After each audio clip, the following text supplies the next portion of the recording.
Hello, gentle viewers. This is Av Guardian, welcoming you back to Out of the Park Baseball 24 with the Oakland A's. In our previous episode, the 101 winning A's fell short in the playoffs in a thrilling Game 7 where the offense just couldn't get the job done. Somebody pointed out... No, sorry, this is the other series. So yeah, definitely not the desired outcome. But that's okay.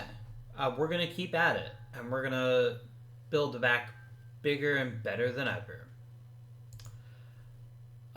So let's talk about... We have some arbitration decisions to make, of course, which we will do momentarily.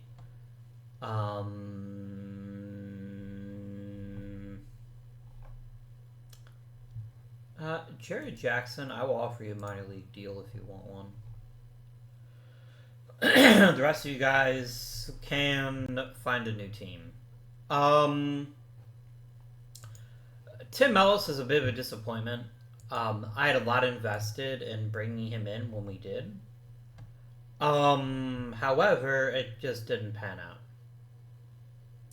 And I guess the only salvation is that the players that we traded to get him aren't that good either. So that's something, I guess. But yeah, he wasn't a very good pitcher, and we're better off without him. Let's check our coaching staff really quickly here. We do need a new scouting director because he retired. We got some other positions to fill as well. So let's begin by getting a scouting director. We want the scoutiest scout that ever scouted. Hi there, Dak McGuire. Now, normally, I do prefer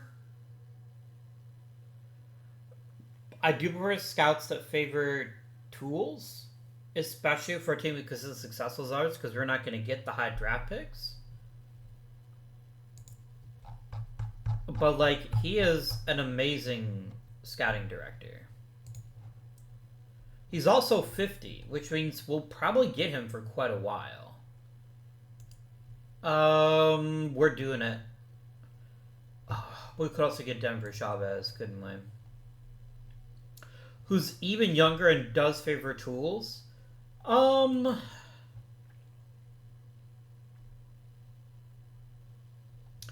This is a tough decision. So let me quickly explain the difference between tools and ability. Broadly speaking, players that have good ability have high floors. Players that have great tools have high ceilings.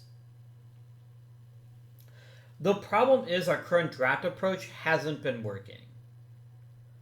We talked about at the end of last episode, where we had some very talented players that have just not had big impacts in the major leagues. And part of that is because we are drafting so heavily for ceiling.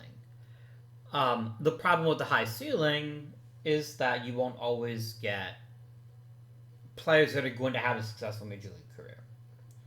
That being said, it is never a bad idea. Ooh, a female scouting director. That's pretty cool.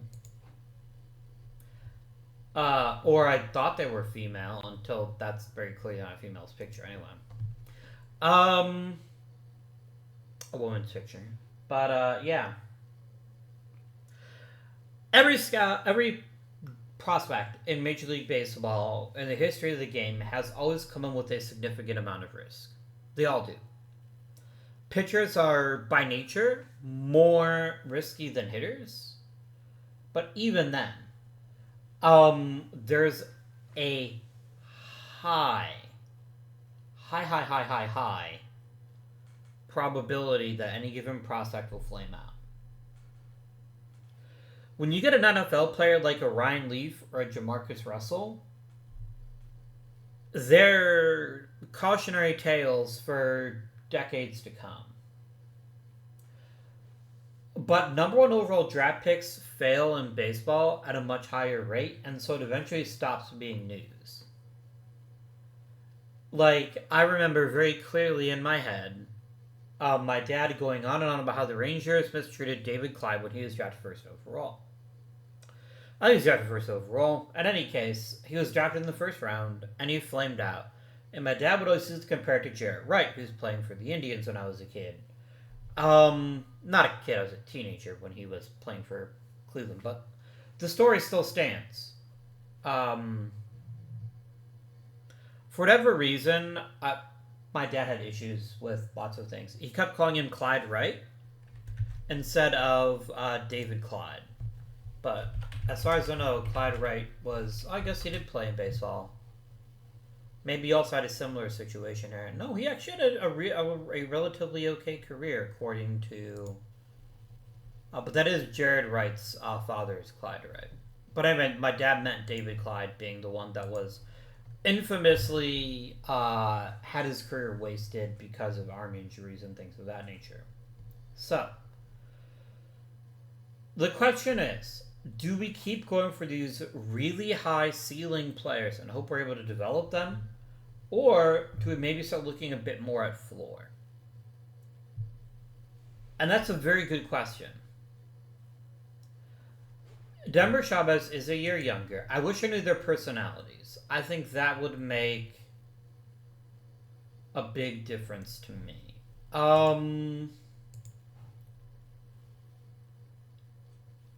Let me add in personality. And we're actually going to save this. I'll save it here in a second. Okay, so one is personal, one is normal. How do we feel about either of those things?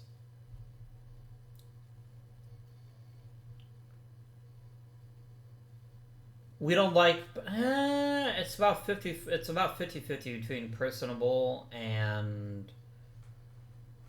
The problem is two guys don't like personable, but two guys like personable. Three guys like personable. So you know what? Fuck the both of you, Vicente and Carpenter. We're going to grab McGuire.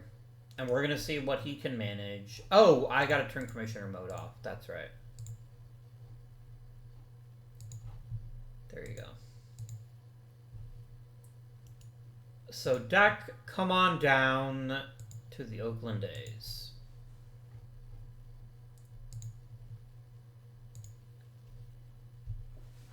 Oh, and then I did want to look at arbitration as well. The Brewers want you to be their new general manager. I would happily offer you an extension if you wish to stay. There we go. San Diego would give me the Braxton May. Interesting. Braxton May is not a bad pitcher, but I don't have my scouting director in place yet. Let's wait before we make that deal.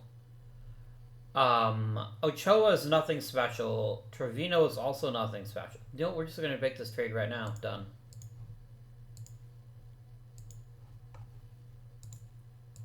Like, that just makes sense. It is just a sensible decision.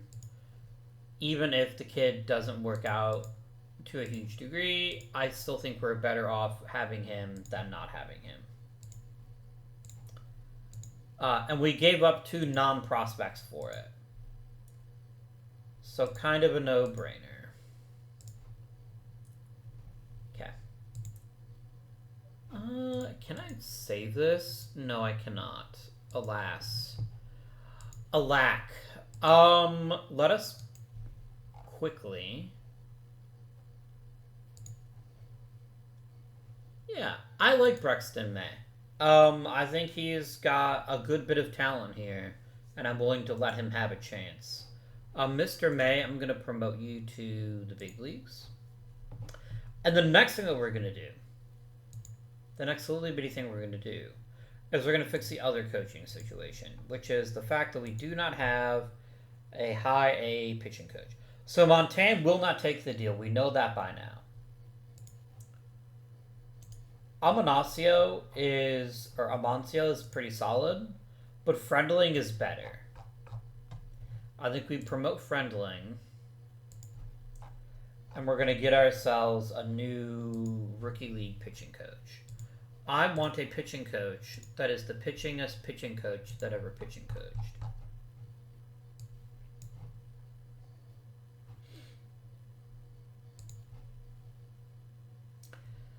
I find it funny that you go from the New York Mets to pitching. I think I'd rather take you. Yeah, I would rather take you. Let's do it. And then let's check out arbitration stuff. Okay. So a few things here that we have to consider. We currently have a grand total of no money for extensions. This is normal though, right? This is a normal part of the game. It'll recalculate itself once we deal with arbitration. So let's do that now. Let's do that now.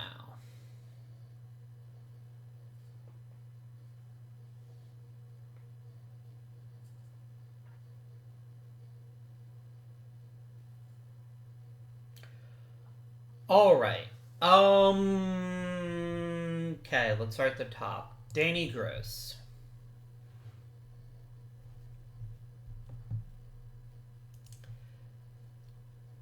I think we have... Danny Gross has us slightly over a barrel for one very specific reason.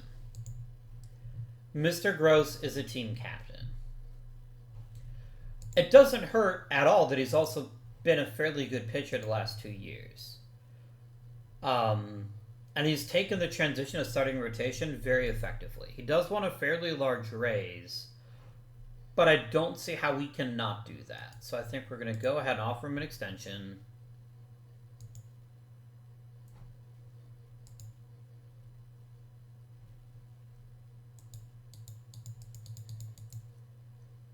And go from there. Done. Bobby Stoll. This is a very different type of situation.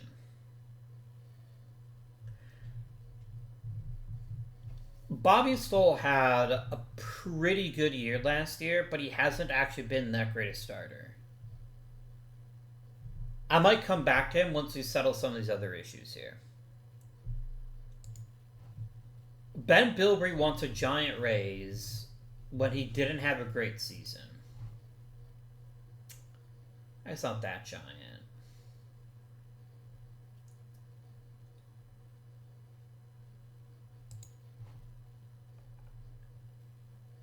I think Chad McKay is the first obvious guy that I want to trade. Let me look for other people that have easy decisions. Joel Volpert has been phenomenal. I'd actually like to lock him up if we can. What if I asked you for a 5-year deal? You'd want to get paid like a premium starter. I don't think I have that kind of money.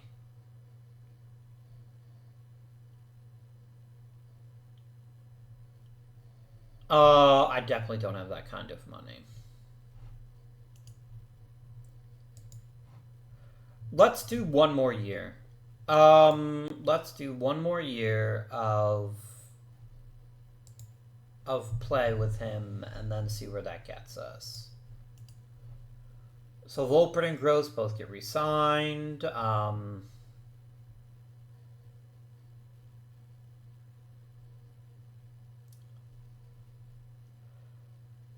feel like Bilbrey is overpaid.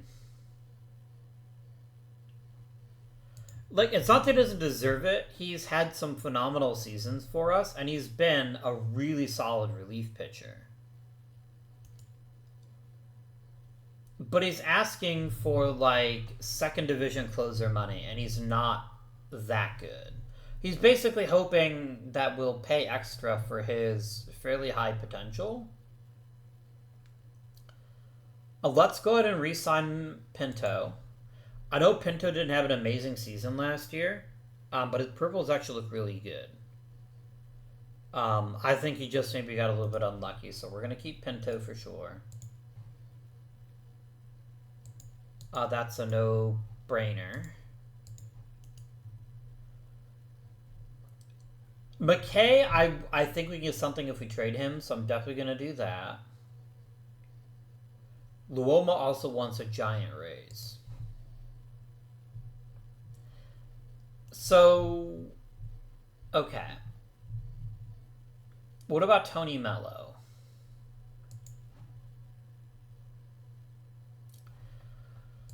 Mello is what he is at this point. He's a fairly competent catcher who isn't a top line catcher. The difference between Mello and Josh Price is fairly minor. Which almost asks the question, why would we consider keeping him then? And I think it is because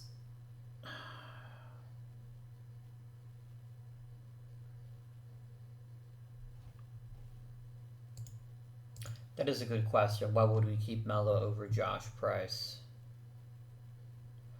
Hoskins is gone. He's not producing at a high level. He just isn't.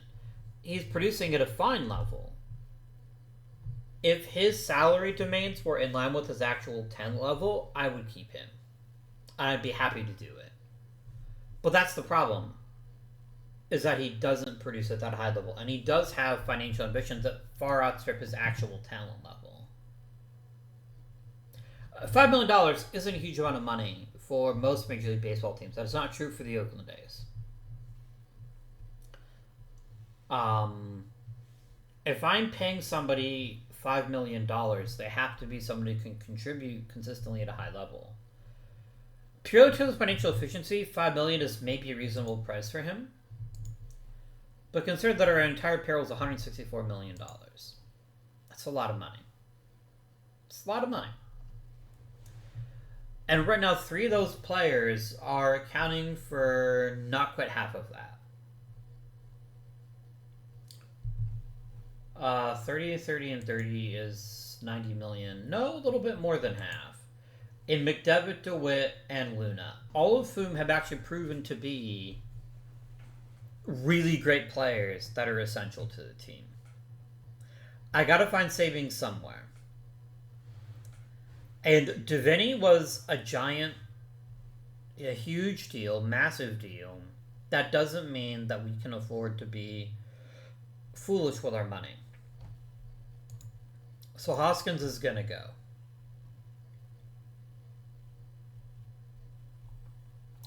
Man, we need some better contact hitters. We'll figure that part out here. Could be Danny Bowman gets a shot. Maybe he plays the outfield and one of our current outfielders shifts over to first. Like Josh Davis, maybe. But yeah, I think Hoskins is extremely expendable. And so we're going to go ahead. We're going to advance time a little bit. Because I want to get a scouting director before I try to make any trades. I'll give you 150 grand. That's how I roll here.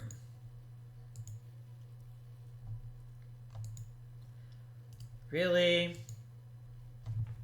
200. It is about money for you, because you're not asking for a better position, I don't think. I think he's just an excellent pitching coach, and someone's probably offering him a major league job. I'd love you to stay with me, but maybe we won't get that lucky. Okay, Gross, Pinto. You know what? Fuck you, Navarro. You're very clearly using me as leverage, and I don't appreciate that. I don't have infinite money to pay you if we're going to keep being a jackass about it. Oh my god, but you're so much better than everyone else on the market. I will give you 400 grand. If you don't fucking take that, then you can blow me. I've only got so much desire to pay somebody. Fuck you, Navarro. Stop. You're getting a major league offer, and you're pretending that it's about the money. It is not about the money. It is about your desire to pitch and be a major league pitching coach. I don't begrudge you that, but stop, don't piss on me and tell me it's raining.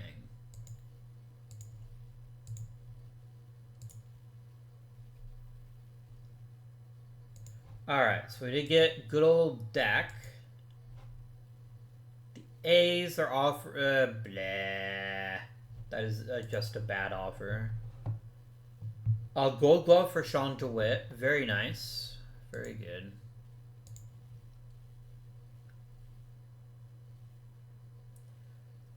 Okay. Now that we have a scouting director, now I can start making some more informed decisions about who to keep and who to get rid of. We like Brexton May. That's great news. That's fantastic news. Okay.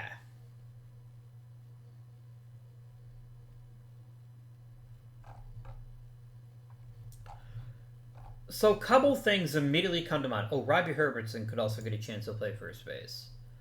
That is definitely a possibility. So we have options. So let's go ahead and not waste any time and trade Randy Hoskins. I will shortlist him because I'm sure he'll go to some other team and have a magnificent career. But he's just not worth what we need him for. Some genuinely good offers being offered. Hi, Billy Henderson. Why are you a 70 overall? I don't know. But I'm getting really good offers here, so this is already telling me that trading Hoskins is a good idea. Any other blues? No, just the one? Okay.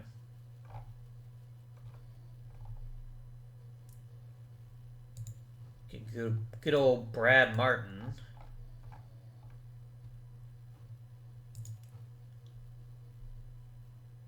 I wouldn't mind Sean Mintz, actually. I actually like him quite a lot.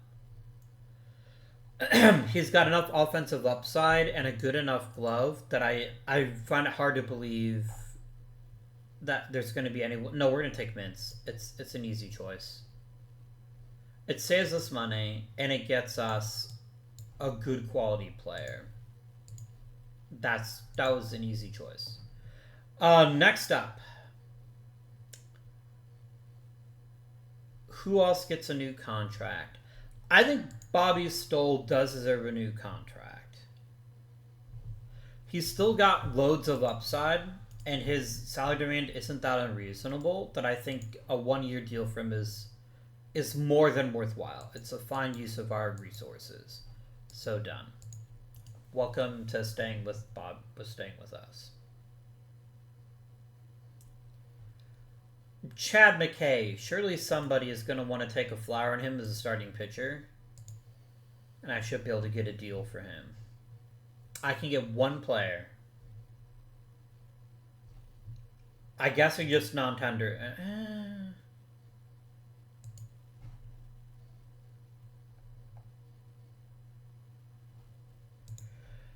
Do we give him another year? I don't think we do. No, I can find a replacement believer that's his skill level or higher, much simpler. Alright. Bilbrey and Luoma, both of whom want pretty significant raises. Bilbrey was arguably one of the best relievers in the major leagues just 2 seasons ago, and he's only 27.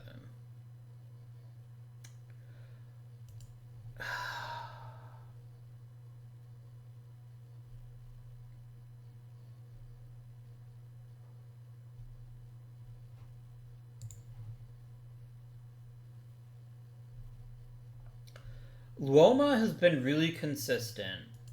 Oh my god.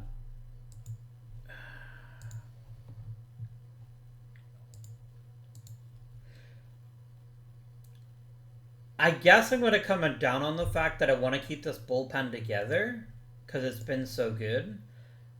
Coupled with the fact that I don't think it's going to matter hugely. If we tie up, if we're only doing 1-year deals. Like, I'm not going to sign a big contract with either of these guys, but I think 1-year deals for both Bilbrey and Luoma do make some sense. And we could try to economize in other places. There we go. McKay is walking because I just don't think he's that good a pitcher.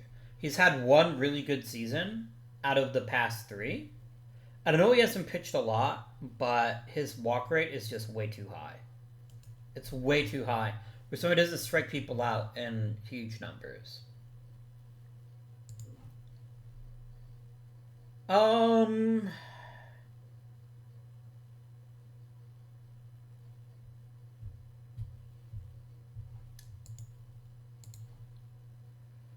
Do we trade Mello?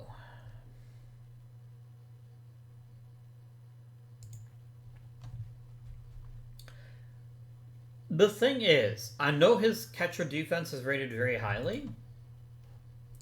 I understand that. And I know that he's a reasonably good hitter. I get that too. But, like, comparing him to Josh Price, I see a hitter who's almost as good, actually slightly better, with much better ability. Like, a lot of Melo's talent comes from his arm. I mean, the answer is keeping both of them, but I can't nickel and dime this shit. I want to keep the catcher too. We'll give him a 1-year deal. Here we go. No. About $3 million. No. Wow, fucker. Make it hard for me to keep you. There we go. So that's that done. Lantigua.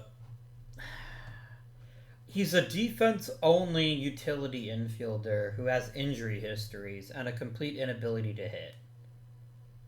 I just don't see the point. I truly don't know. He's not worth any money to me. You can go away now. The downside of keeping Stoll and Gross, though, is the fact I don't really have an opening in the rotation right now. And I wanted either Allen or Deviney to get lots of pitching time this season. Like, lots of it. So that's a bit of a downer. Jesus Ramirez is so expensive, and he's not worth it, but I didn't know that when I signed him. Volpert is really, really good. I'm going to have to change my thinking about how much to pay closers, because like he's been the best pitcher on the team the last 2 years in a row. Like, I wouldn't be shocked if he gets some down ballot Cy Young votes at some point.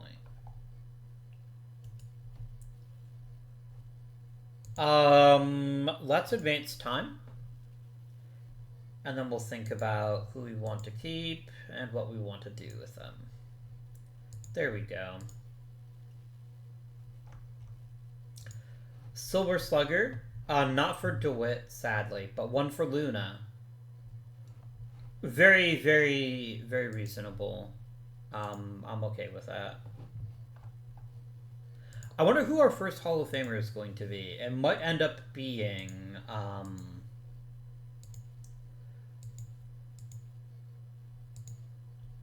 Manager of the Year is Jason Haney, of course. As he deserved.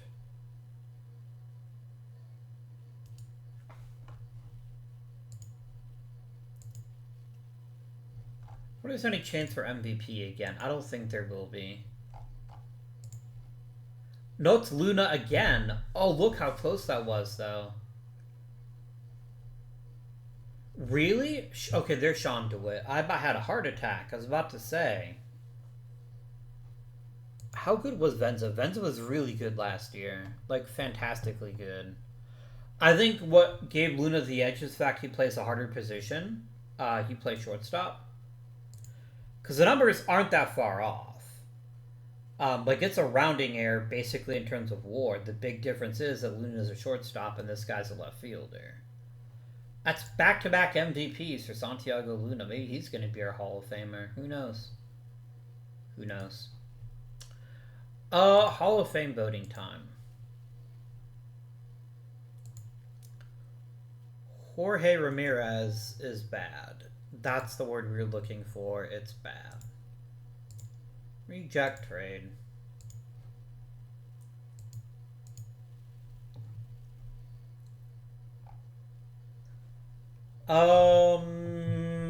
Carlos Correa, yes.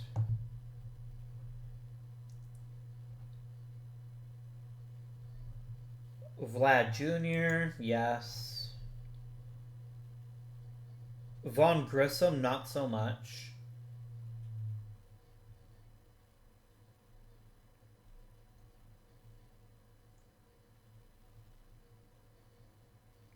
Alejandro Kirk, yes.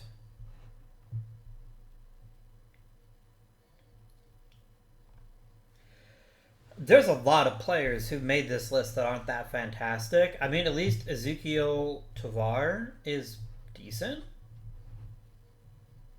I can vote for him. Because otherwise it's going to be a really empty ballot. I don't think the game has readjusted for how good starters are. Because I think a guy like, where'd he go? Shane McClanahan is absolutely worthy of a Hall of Fame spot. At least more consideration than barely making 10% of the vote.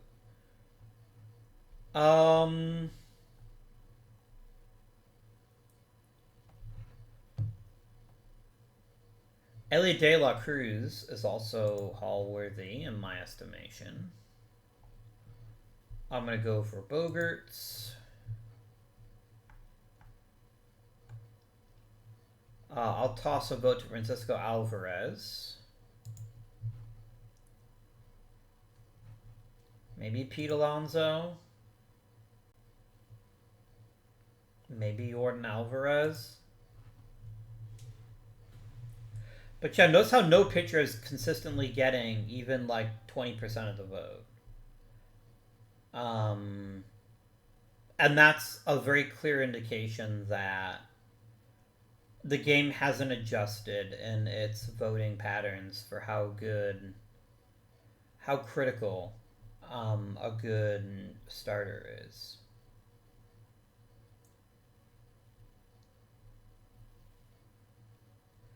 Aaron Nola has 26%. I'll vote for him. Gotta do something right.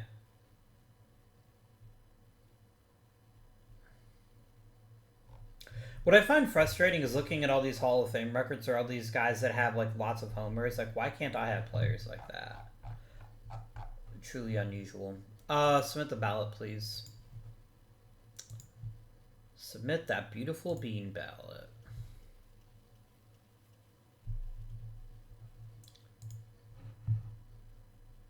Alright, free agents have filed. Be brilliant. What do we want? What is our ideal get in this draft? In this free agent class, excuse me.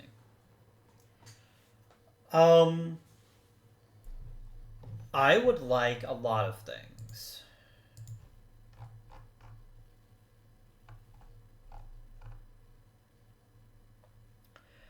Danny Bowman is going to make the opening day roster because I do want a fifth outfielder, and he's a fairly decent hitter.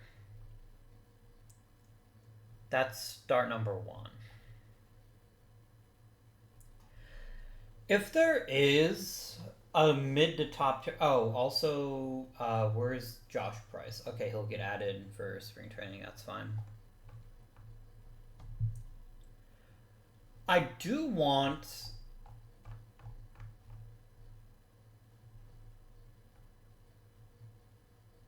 a first baseman.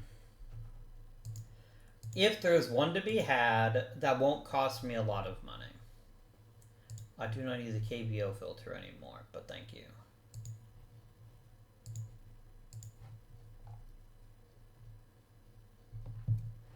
No, like, I am not spending this much money for Tucker Tillman. That's a stupid decision in every conceivable way.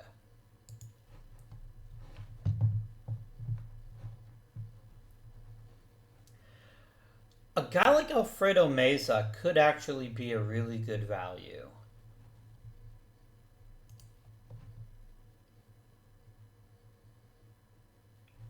Yeah, I will offer him a contract. I'm going to try to get a 3-year deal with you with 2 team options so I can get rid of you if it turns out you're not very good.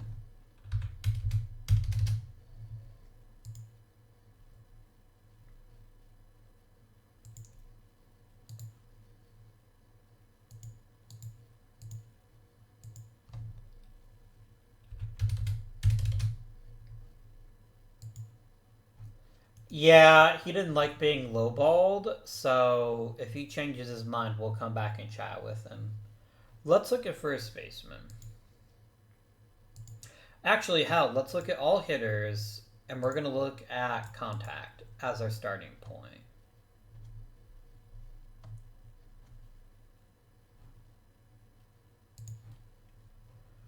Raheem Kolar would be an excellent addition to this club, but he's also expensive as shit, and I can't afford that.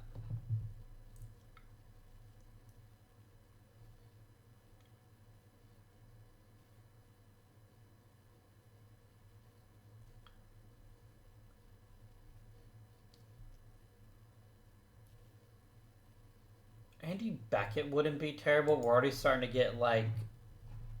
I mean, I guess he's good from a personality standpoint.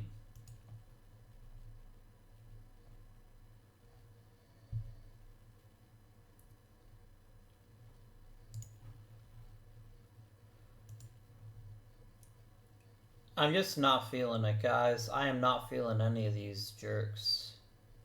Our old pal Mike Neely is still kicking. Good for him.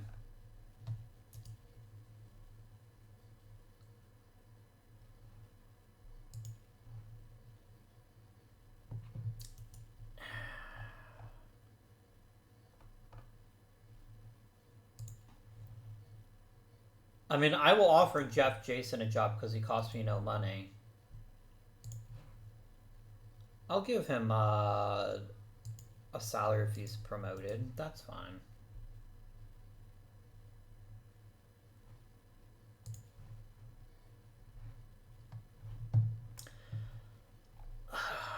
A guy like David Bernal might not be a terrible choice.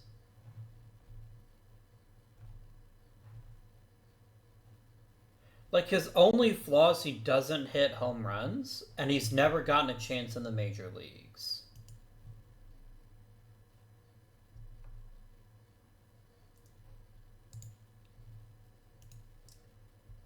What if we gave David Bernal a shot to take our first base job?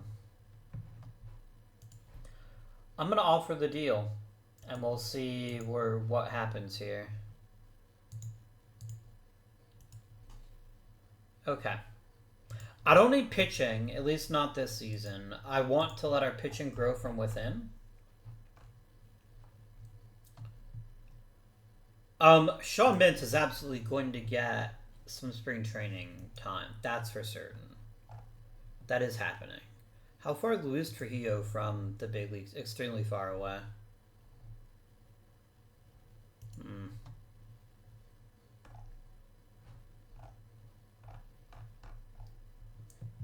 Alright, let's just make time. This is going to be a somewhat dull offseason, I think.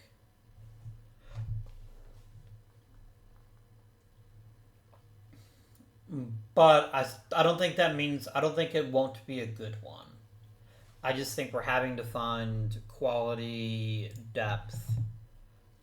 Jimmy Abbott is not good. I don't need mediocre left-handed pitching, so get fucked.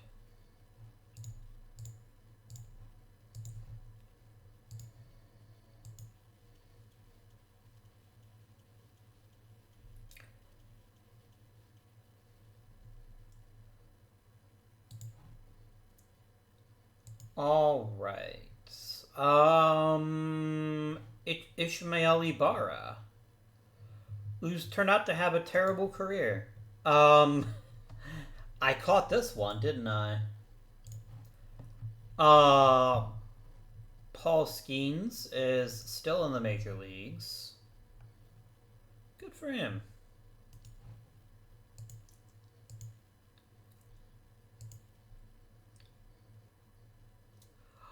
Caleb Sellers. Good times. I'm happy with my current third baseman, thank you.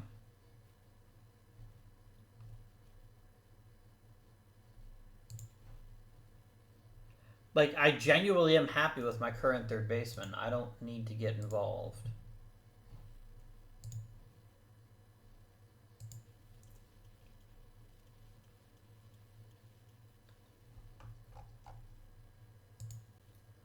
Wow, Mike Swanson actually got a really cheap deal. That's actually a fairly good choice, too. If I probably should have tried to kick the tires and bring him back at that cost, but that's alright. Let's talk... who here is up for Rule 5 consideration? I'm not losing Herbertson for nothing. I refuse.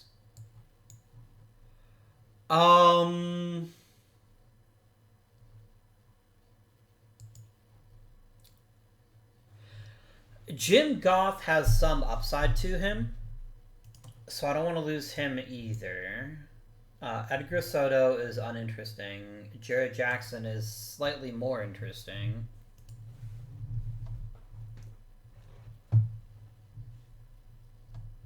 I will give Jared Jackson his contract there. That's fine. It's like there's plenty of spots to potentially grab us a new Rule 5 player if one presents itself.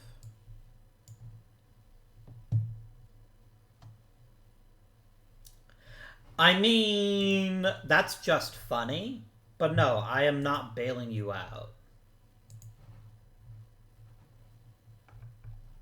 I am not. Mike Corcoran is just uninteresting.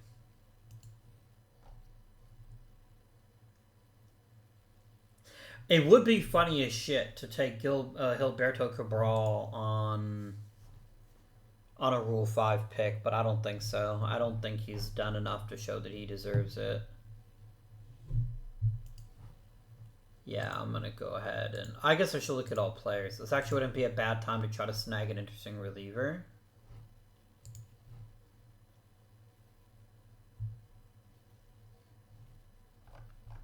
I could make use of a guy like a Dan Cottle. Let's do it. Let's draft him. Done.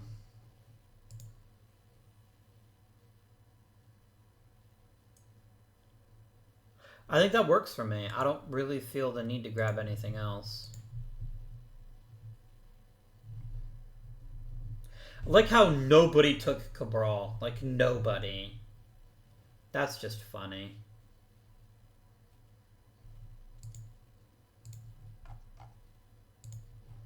Okay. We're gonna skippity-doo right on down to Hall of Fame voting time. The thing is, when you win 101 games, like, there's not a lot of incentive to make drastic changes in the team. Which we haven't done.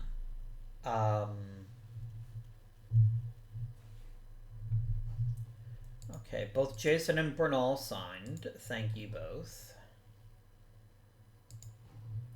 Correa got into the Hall of Fame, and a lot of other people weren't even close. That's not surprising to me.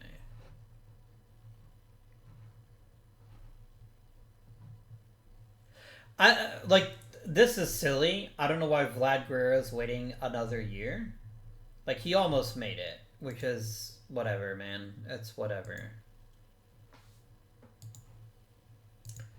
I do too. Oh, I have to just decide where to put you. Yeah, you'll both go to AAA for now. And then I'm going to put you on the spring training roster. I'm going to let you see if you can earn the job.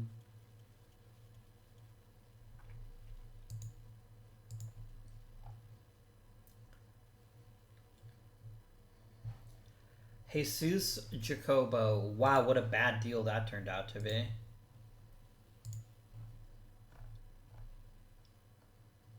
And yet I ended up paying none of it, which was very, very encouraging. Very encouraging indeed. Alright. I do not have max cap this year. Interesting. Very interesting. Okay, Mr. Payares, can you play defense at all? You you can play defense.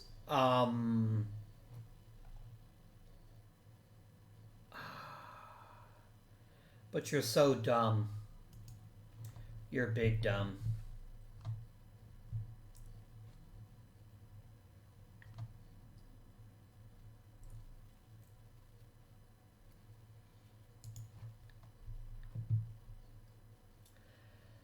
Yeah, let's go for Edgar Ibarra here. Let's offer him a deal.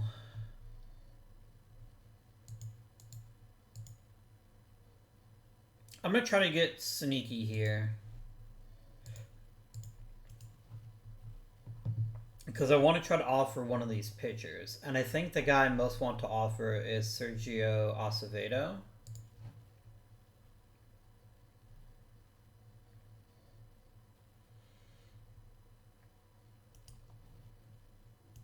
Oh, he wants a lot of money, doesn't he?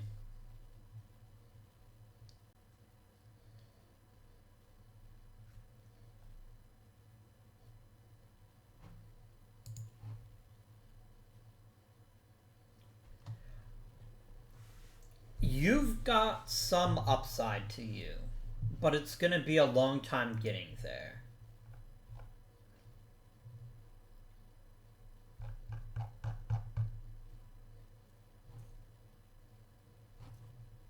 Yeah, I'll just offer that deal. And, did I already offer the contract? I did. Okay, he's just thinking about it. Okay. The thing is, I can't compete with the max cap teams, but he signed instantly. Nice. Thanks, buddy. I don't need another starting pitcher. I truly don't. I have plenty of starting pitchers that need spots. Can I have like an anti-needs board, please? Where it's like, stop talking to me about this particular kind of player.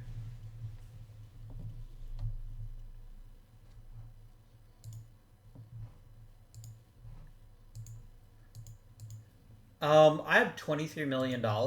Let's crank up player development by another 10 million. Let's do 30 million. There you go.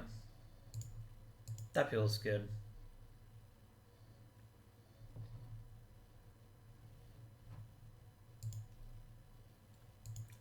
We're just going to zip right along to spring training.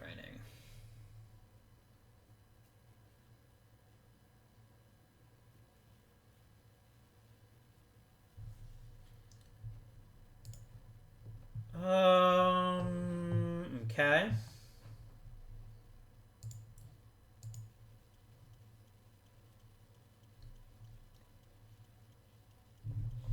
This is going to be Long Jam City at first base. And it's going to take... It's going to be a dogfight. And I don't know who's going to come out on top yet. But I do think that there's a hole there. I'm not completely committed to Portillo as a left fielder. I think we might be able to do a little bit better, but we'll see. Okay, so we're going to do Mintz. Bernal. Jason.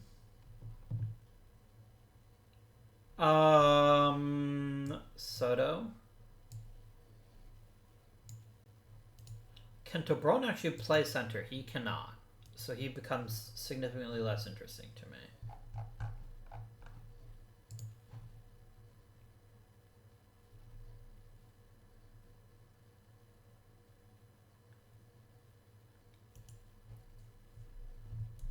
I do kind of want to get a couple of starters going here, but we'll figure that part out.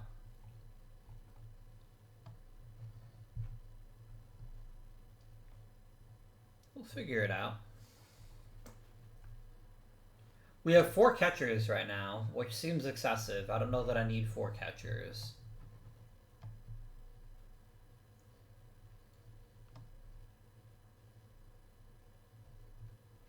Hey, if we end up with Dan Espinosa playing first and Robbie Herbertson playing third, I can think of far worse decisions that we could make.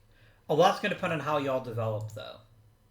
If you develop in April, one or more of you could break away.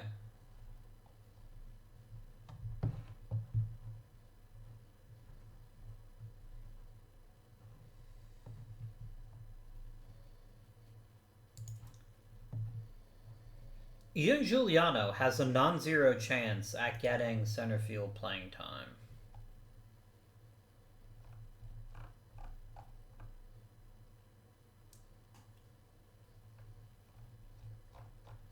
All right, kids. All right, kids and kiddies. Let's first of all go with our scouting director, not random McShithead. There you go. A little bit more accurate and nuanced.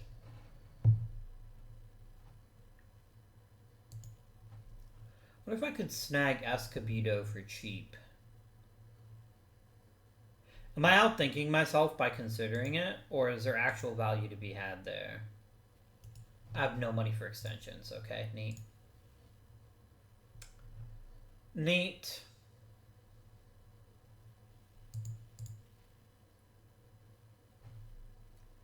Okay.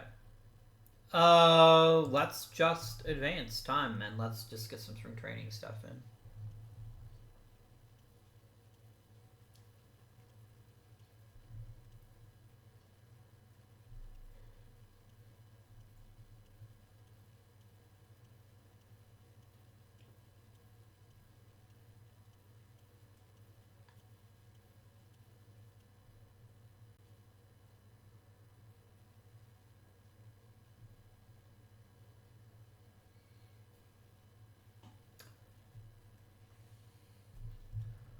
Okay, that's one decision made for me.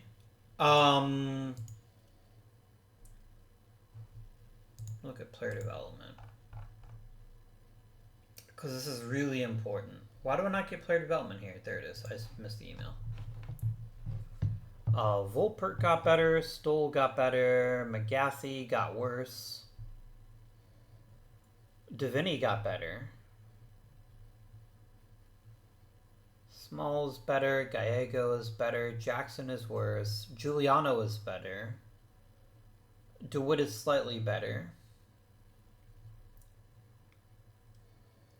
Look how Eric Lewis starts adding velocity and instantly becomes shit. It's kind of funny. Oh, Juan Demoya just got a new deal for $3 million. Wait, how did you get out of his contract? Did you just fucking cut him? They did. I guess that's what happens when you're the New York goddamn Mets. You can just cut people whenever you want. Damn. Oh, before you do anything else, we're a scouting director. Boop. There we go.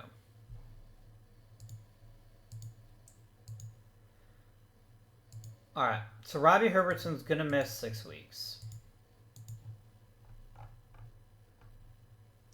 He's gonna go on the IL. That's step one for the offseason. We'll figure out who goes where later on, but that's step one. Alright, I presently have 19 pitchers. I would like to get rid of 6 of them. So who are the 6 worst pitchers on this roster?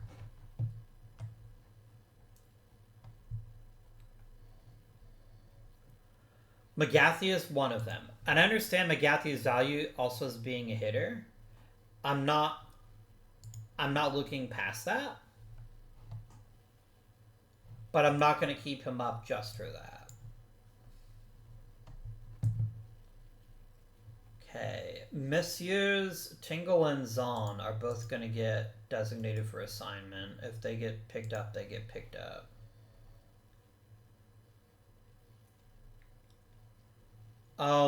Goth to the minors.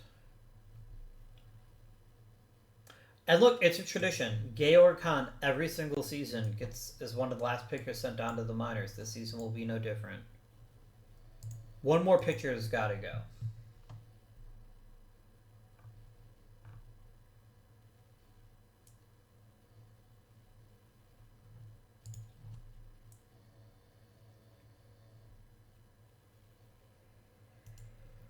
One more pitcher has got to go.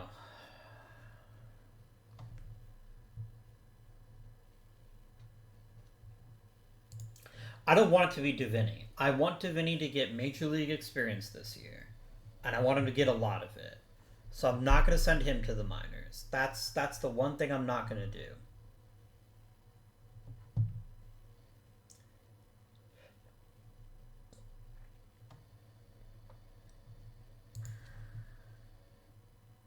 Chris Allen had a good year. I'm not going to punish him for that either.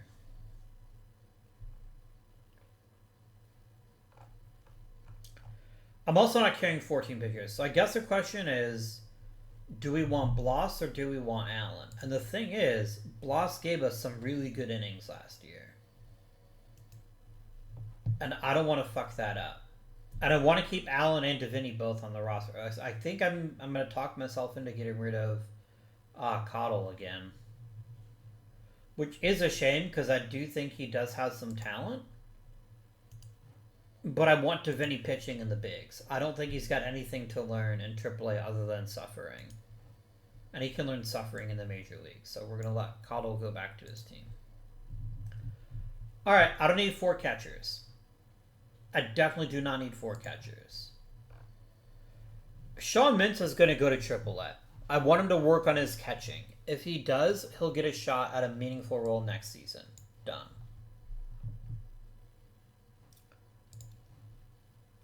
Ronnie Small is such an intriguing idea. Like, if he taps into a fragment of his offensive power, he's a good player. So the question then becomes, we keep Melo or Price, and I'm going to keep the guy with the Major League track record now, which is Melo. So it's going to be Melo and Small to start the season. Infielders.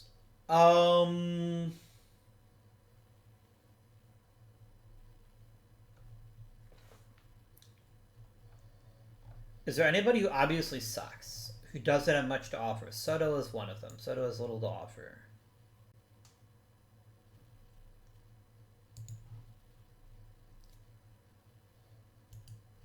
Jared Jackson is another guy who's going to go to the minors.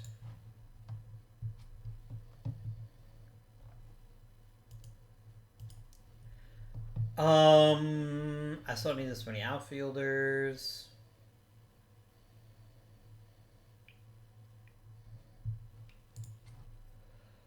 Portillo is such a valuable player that I feel we have to keep him, and he did have a great year last year. Like, he had a pretty solid year.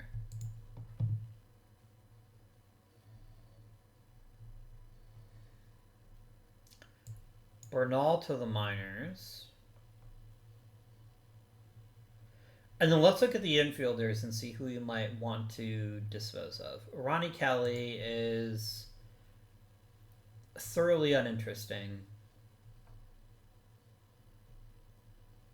Thoroughly uninteresting. Can Jeff Jason play short? He sure can't. Jason's going back to the minors too. All he is a bat and nothing more. And then Phipps, because I'm not going to carry a first baseman. Like, the idea eventually is going to be that Herbertson gets a genuine shot at the major leagues this year. That is one of the objectives here. So, Mr. Phipps, I think we send you to the minors.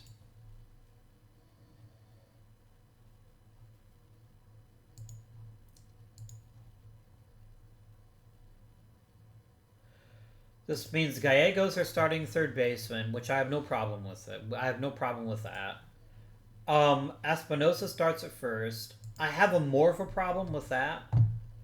Like, when I just got through telling you how great he played last year, he did play pretty well. But I don't know how good he's going to be at the top levels.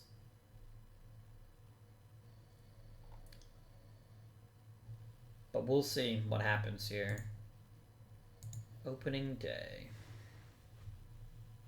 Like how my 2 free agent moves, neither one of them are breaking camp with the Major League roster. which was never a guarantee, right? It was never a guarantee.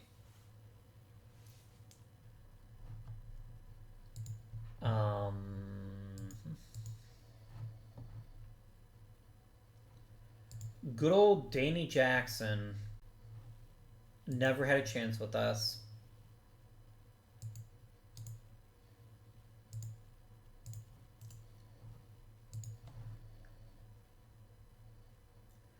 Nelson Mitchell's the number 5 prospect. He's got to start making some progress, though. If he is going to be a top tier player, he's got to do something this year. He probably needs to get promoted to playing actual professional baseball games. So we look at our starting lineup here. It's pretty different than last year's. Let's get that out of the way. We have a new third baseman in Gallego, and I know that Mr. Gallego did play some third base for us last year. Understood. But he was a starting third baseman. Espinosa shifts across the diamond. I'm fine with that. I think he can handle either position, but I'm fine with him playing there. As long as he can keep this up. His issue is always going to be his lack of home run power. So we'll have to monitor that as the season progresses. DeWitt is an old friend, as is Luna. Josh Davis has been given a pretty big role to start the season as our DH. I think he showed enough last year in limited playing time that he has earned a bigger role. So we'll be interested to see how that does. I need Escobedo to break out this year. I think the single most important thing for the Oakland A's as a future franchise is Escobedo breaking out. Making me make that hard decision to pay him or not. Because he's got all the tools, friends. If he can capitalize on them to any degree, I think we've got a special player there. Portillo on left is fine. I think it limits our ceiling, but it keeps our floor fairly high. I don't think Portillo is going to hit like this again. This seems like it's outside of his actual abilities, but I'll still take it. And then Melo back at catcher. Melo's on borrowed time. Probably more than any player in this lineup, he's on borrowed time. Because all it's going to take is that youngster, where do you go? Sean Mintz, all he has to do is develop his defense a little bit this year, and he'll have the inside track on some catching greatness there. We have a new starter in Brexton May. May was actually a really good pickup. I don't know what San Diego was thinking. Like, I look at this, and it's like, yeah, he looks like he's not the greatest pitcher, but his peripheral is actually fairly solid. I think we got ourselves a really good pitcher here. Bloss is going to get a chance to see if last year was a fluke or if he actually is that good. Bullpen is mostly the same, though. We spent a fair bit of money to keep this bullpen together, and while I think we made the right decision, that is going to be something worth monitoring as the season progresses. If our bullpen is outstanding, we'll be outstanding. And I think we have enough arms in the rotation that we're in pretty good shape. Now, one thing I wanted to chat about a little before we end the episode is bullpen games. I consider myself a fairly progressive baseball guy. I like seeing what the new trends are and figuring out how to take advantage of those. But I do not like bullpen games. I know why they're necessary, and they're necessary because of a system that doesn't work. What teams are struggling to do is develop starting pitching depth in the minor leagues. With a few exceptions. I mean, Cleveland happened to be a team that I root for. Happened to be amazing at developing starting pitching depth. But most teams just don't prioritize it. And starting pitchers are such a fungible commodity. They truly are. There's a lot of injuries with starting pitchers. There's a lot of them that just can't hack it when they get to the higher minors. You have to invest heavily in starting pitching. And I think a lot of franchises aren't doing that. I get why they're not. Starting pitching is expensive. And that's the other thing that I think needs to change. And I don't think it ever will, but in a strictly speaking kind of way, starting pitchers pitch a smaller percentage of their team's innings than they ever have in the past. But they're still getting paid obscene amounts of money to do that. And it's not my money, I don't care. But I do think the market is overvaluing starting pitching. Especially when a pitcher like Lucas Giolito, who had a pretty terrible year, is going to get paid like 20 million plus a year. Just because teams haven't adjusted that level of spending. We are paying $20 million to one starting pitcher right now. And that's McDevitt. And we're able to do it because we have a fairly good pitching factory that's able to give us decent pitchers consistently. That's not going to last forever, though. Both Stoll and Gross are pricing themselves out of our price range in the intermediate future. We're going to have to watch out for that.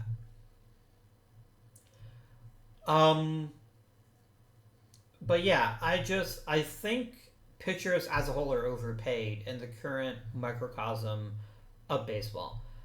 And because they're overpaid, teams have to make savings somewhere else, right? And that's why, and they make the things at the expense of other starting pitchers. That I think is the disconnect.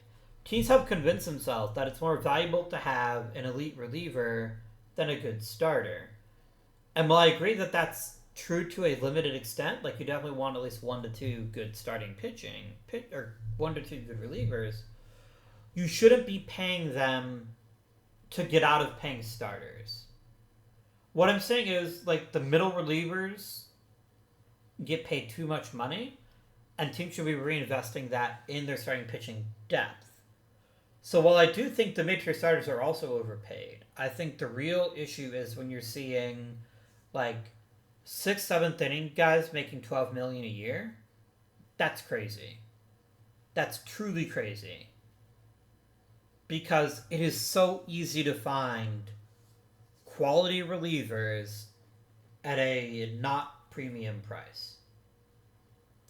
If you want to break out the checkbook for the premium player because you feel that strongly in them, then that's fine. That's your money to spend how you like.